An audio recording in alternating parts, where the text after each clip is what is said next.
Good morning, YouTube. It's been a while, and our video today is a little different from what we normally do, but it's just as relevant.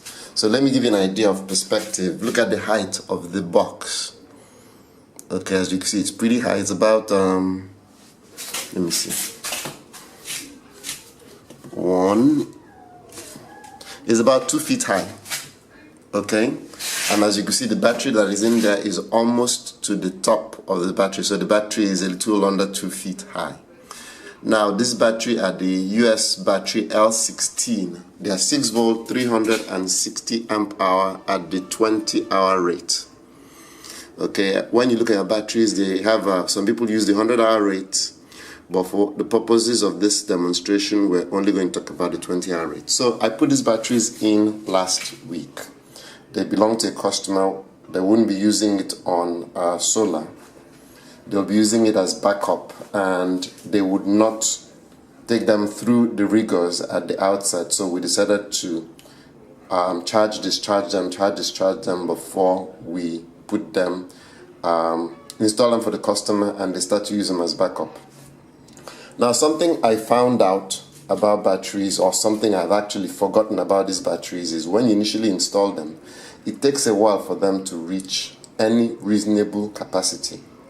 So what do I mean by that? Well, when we installed this battery, we went through a regular charge cycle, we went through an equalized cycle, even though I do have an issue with which neither the way they do equalization.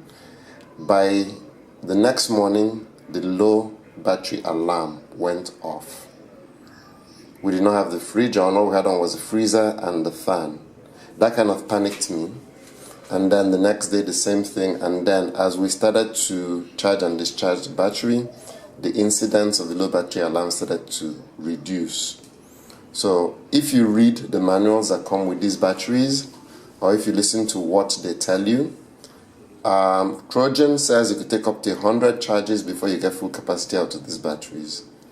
US battery claims that cycle is shorter, that it could be as little as 30 and as much as 50 charge cycles before you start to get full, before you start to get full capacity out of the battery. So take this in mind. When this is installed for you the first time, it's going to take a little bit of time of you charging and discharging them before you get full capacity out of them. And it reminds me of an installation we did in this Asaba.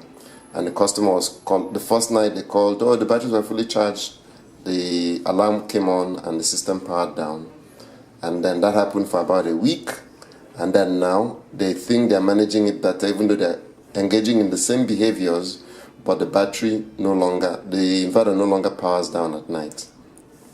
So just take this into consideration that when you install flooded batteries, and if you're 100% off grid, when they're brand new, it takes a little bit of time for them to be able to produce at 100%. Again, this is Dr. Solar bringing you some little bit of trivial information that could make your life off grid more successful.